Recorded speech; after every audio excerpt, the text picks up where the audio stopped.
Landmarks in Aransas County leads you to explore the Hoops Smith House, the Fulton Brule Home, the Baylor Norval House, the Fulton Mansion, the Old Courthouse, the Aransas Light Station, Goose Island State Park, the Sorensen Stair Building, the Ellenbrock House, and the Sap Depot.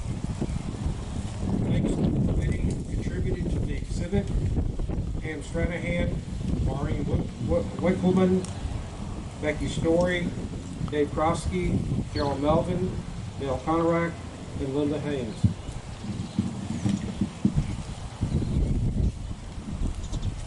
So our speakers today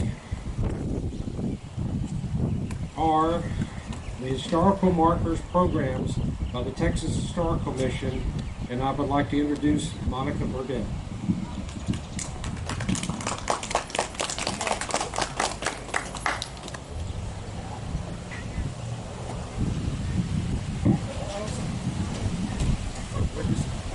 Good morning. I'm so happy to see so many brave souls out there today.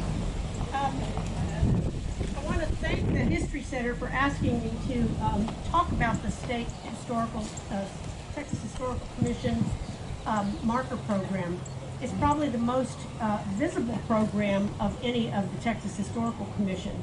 As you might know, the Texas Historical Commission is the official state agency charged with preserving and promoting Texas history, and I'm proudly serving as a commissioner at the Texas Historical Commission. Of the committees that I serve on, I happen to serve on History Programs Committee, and that's the department that has the Historical Marker Program under it. Everybody has seen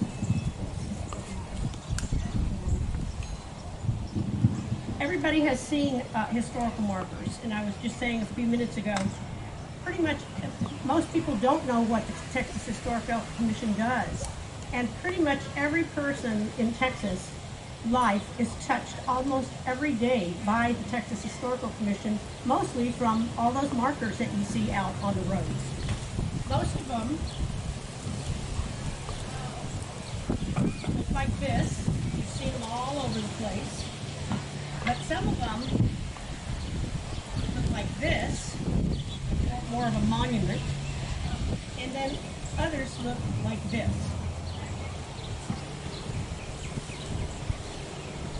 Throughout all of the 254 Texas counties, there are more than 17,000 historical markers. These markers commemorate historic buildings, locations, events, and people throughout the entire state. Each year, approximately 186 are added out of approximately 250 applicants. And the reason that not all of them are included is, one, we have a cap at the Texas Historical Commission of how many we can award each year. And the ones that didn't get approved, it's not because they weren't worthy necessarily. It could be that they just didn't have their application turned in a timely manner. They didn't pay the fee that they were supposed to pay. Maybe it just needed some work with the verbiage that our staff helps them with. And so there's a lot of different reasons why they might not have been approved. I want to give you a little bit of background about Texas historical markers. Although monuments to commemorate famous Texas people and places have been erected for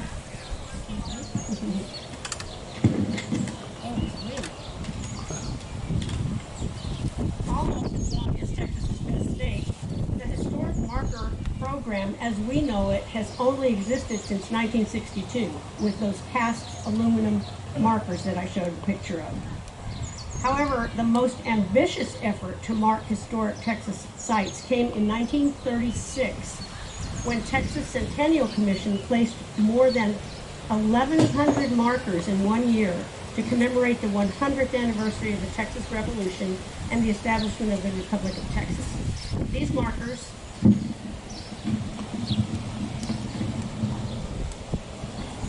look like this one. These are called centennial markers. So when you see that, it's a special marker that was only created in 1936. In Rockport, we have 3 that look just like that, and then we have a 4th that's a little bit different, but it's also granite. these are gray granite, and the other one is pink granite, but it's a sturdier looking thing. It's a shorter thing, and it's here in Rockport as well. Also, Aransas County has a rare pink granite Civil War memorial marker that does fall under Texas Historical Commission.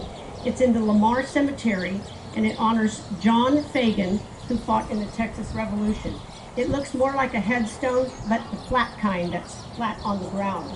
But if you're ever out just looking at markers, make sure and go to the Lamar Cemetery and see that one, because it is rare.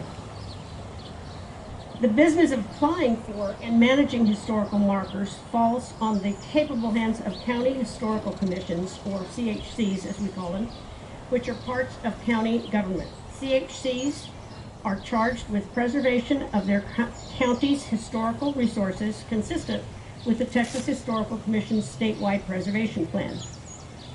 In Aransas County, the CHC is under the auspices of the Aransas County Commissioners Court, with Betty Stiles currently serving as chairman of this very active Aransas County Historical Commission. In total, Aransas CHC has successfully procured 56 historical markers, and that's a lot for a very small county like we have, keeping Aransas County's history alive. I think Betty will be talking a little bit more about the Aransas County historical markers and the wonderful guide that they've come up with in conjunction with the History Center, the County Historical Commission, and the Aransas County Historical Society. And it's a wonderful booklet that she's going to show you. And I just want to tell you that I was so impressed with it that I asked my husband to go out and get me 10 copies so that I could send them on to some of my fellow commissioners, because we're working on a project that's somewhat related, and I'll tell you about that in a minute. Also to some historical commission division chiefs, so that they would know what their county commissioners or county historical commissions are doing, because I think that we're all guilty of this sometimes, but we don't toot our own horns enough. So I wanted the commission to know exactly what this historical commission is up to. The presence of historical markers in our county not only draw attraction to and educate about Aransas County's history and culture, but also promotes heritage tourism, thereby contributing to Aransas County's economic development. There is online, there's a tool that you can use, and it's called the Texas Historical Commission Atlas. And I can give you the address, but it's easier if you just Google THC Atlas, and it'll come out on the bottom, and click on it. And it takes you to, it's a tool that lets you kind of look for things, look for the historical markers. It lists the wording on the different markers.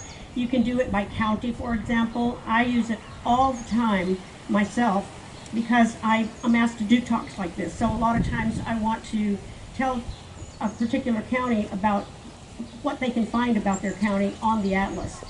And so it has information about historical markers, courthouses, National Register properties, state antiquities landmarks, cemeteries, and even historical museums are listed in there. It's a database though, so it's not that, I don't want to put it down, but it's not, it's really for doing research. It's not for planning a trip. I'll tell you about that in just a second. So there you have the information about the historic marker program from the past and the present, and this is what I want to tell you about in the future. For several months I have headed up a team with 3 other historical commissioners to explore the possibility of creating an interactive mobile app which allows all of the Texas historical markers on a map on your phone. So you can do a quick search of what's near me, what's between here and Austin, because I take that particular road. And maybe I don't have time to stop, but I can get my child in the back seat or whatever to read me what that historical marker said, what happened here. Not only will it have the historical markers in it, but also information of showcases THC's robust inventory of historic assets, such as THC's 31 state historic sites, which Fulton Mansion is one of them, historic county courthouses, history museums, and historic cemeteries. We also will be having information about Main Street cities, because that falls under Historical Commission. And we will have information in there about the Texas Heritage Trail regions. Some of you may have heard the term Texas Tropical Trail. That's the trail region that we live in. There are 10 trail regions in the state, and we live in South Texas. The South Texas area is under the Tropical Trail system. So that will be also included in this mobile app. You'll be able to create a trip, based on, let's say, you do want to know what between Rockport and Austin, or let's say you're visiting someone and you just want to get a little extra history information from that area. You can do what's around me. You can do all kinds of different things with it. So that's still in development. And as I learn more about it, I will pass it along to our CHCs and Betty. And so I hope I've given you some good information that will help you explore Aransas County a little bit more. And don't forget to go to the atlas, because it shows the address of everyone. It's not a map, but it does show the address of every one of your historical markers. So with that, I want to thank the history folks of Aransas County for inviting me to speak today, and hope I'll see all of you again soon.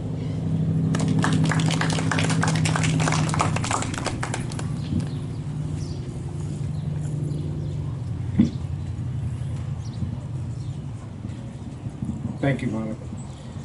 Presenting the guide to the historical markers in Aransas County, please welcome Betty Stiles, the chair of the Aransas County Historical Commission. Hey, Rusty. There you are. We started working on our marker guide as a committee in November of 2019. So with COVID, it took a full year or more to get this accomplished. When we had not been, the marker guide hadn't been recreated since 10 years ago. So in 2010, that was the last marker guide. And there were 36 markers in that guide. And there's 56 in this one. So we've been busy, because markers is a big part of it. And we've got a great chairman of the marker committee coming up to talk to you more about that. But each one of these markers was sponsored. So that was what took quite a bit of time to get done. And then staff worked on part of it at the Rockport Pilot. So I want to kudos to my team, which was Mike Gear, Pam Stranahan, Sandy Garrison, Sandy Gregory Bridges, for helping me put all of this together. So thank you very much. They'll be inside. You can grab one. They're free. So help yourself. Thank you. Thank you, Betty. Now we move to the stories from the local historical markers, and presenting the Aransas Pass Light Station, Sandra Garrison.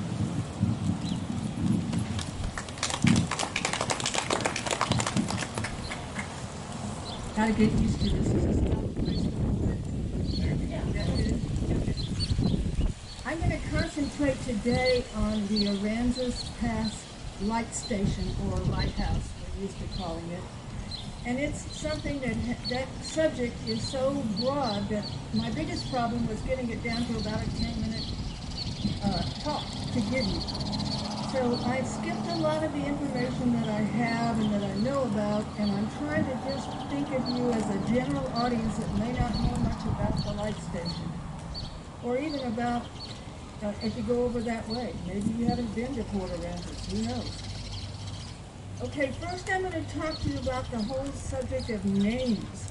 I got to thinking about it, and I didn't grow up here, and I really moved to Texas in 1981, lived in Corpus Christi for a long time, and so a lot of the name thing has been confusing to me through the years. So consider a few facts. First, in the 20th century, like 1910 to the 1920s, we started traveling by motorized vehicles. But before that, if you think about it, roads and highways weren't so important because we didn't have them. They just weren't very good and you didn't travel on them. You mostly went by water. So in the 1800s and 19th century, travel by waterways was much more important, and by various vessels. And I tried to make a list here: sailing ships, steamships, smaller boats, kayaks, and earlier even canoes and rafts were used, all up and down the waterways in this part of the world. So people had a bigger knowledge, a more common knowledge of waterways, and the names and the land involved were less confusing to them.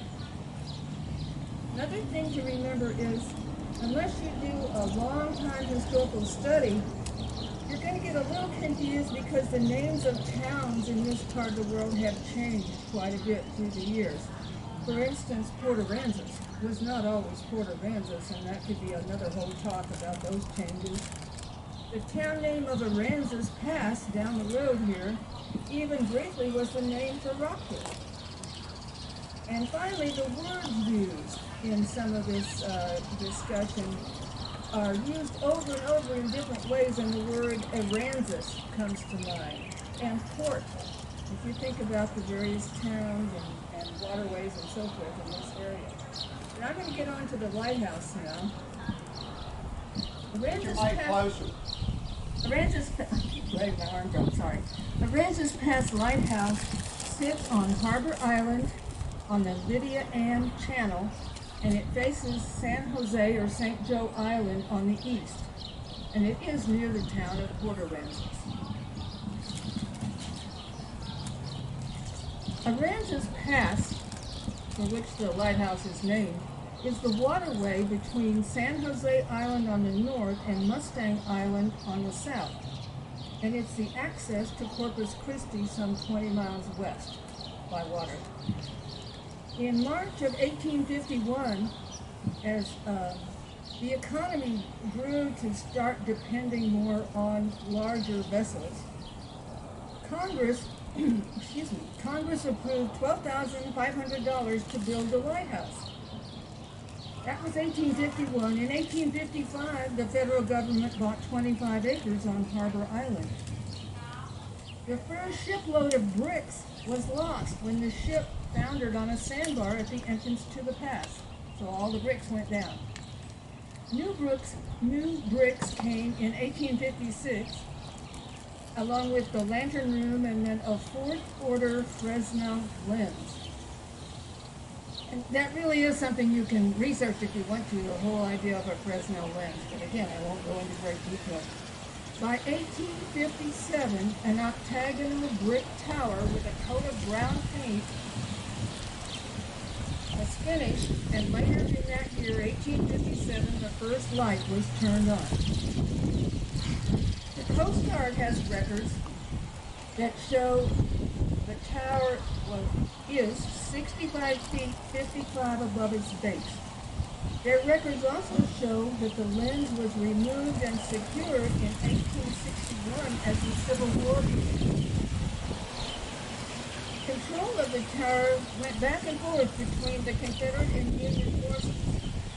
Late in 1862, Confederate General Magruder ordered the tower destroyed. It's hard here in the wind.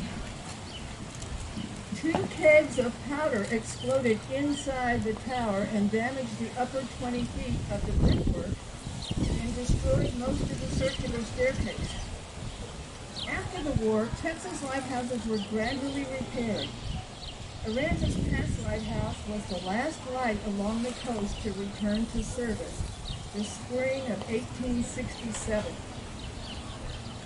There have been strong hurricanes in August 1916 and even worse in September 1919 that damaged the lighthouse and its various outbuildings.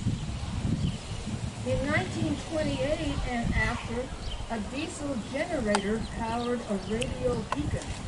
We're getting into the age of radio now, 1928.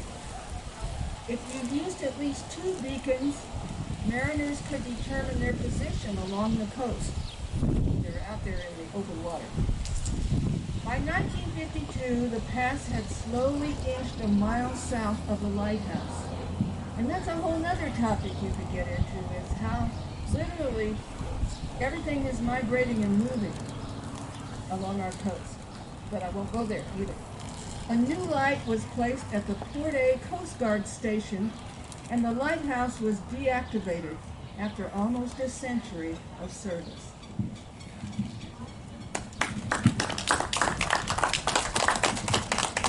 Thank you, sir.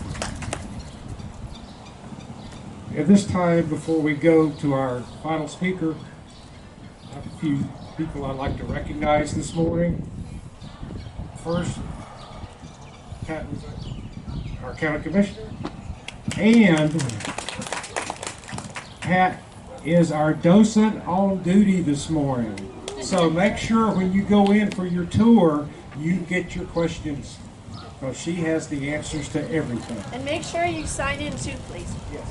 And again, thank you for helping us in your service to the Friends of the History Center. Also, on our Friends of the History Center Board of Directors, we have Maureen Winkleman, our secretary, our president, Pam Stranahan, board member Sandy Garrison. If I missed anyone, it's not here. And we have an artist in residence, Dick Hazley. Now, when you go inside, please look at the artwork that is featured throughout our building. And it is for sale. So make sure that you get with Pat, because she would like to take your money. And Dick would like to do more It's at the paintings. History Center. Okay? So, leading and presenting our last topic this morning is the Sorensen Stair Mercantile. And please welcome our president, Pam Stranahan. Thanks, Ron. I really appreciate it. Did you introduce yourself as vice president? Ron Melvin is our vice president, and his wife Carol is one of our docents. And they come up from San Antonio monthly to be with us when we're doing something special. So it's really wonderful that they're that interested. We're going to coach them into moving down here. I know they want to. Who doesn't? So we picked just a few of the markers to talk to you about today, and we have many more of them and many more structures illustrated inside. So you'll have a lot of stories to learn from today, or anytime you can come back to the History Center. I chose to talk about the Sorensen's Stair or Star. I think those of you who have been around for a while know that Estelle Star pronounced what you would say stair as star, just because she was an artist and that was her flair. So it's kind of tricky. But that building is what were called paint-alongs. And people would come in with their supplies and they would have a class, actually. So those were some of the first lessons, painting lessons, after Simon Michael had gotten everybody going.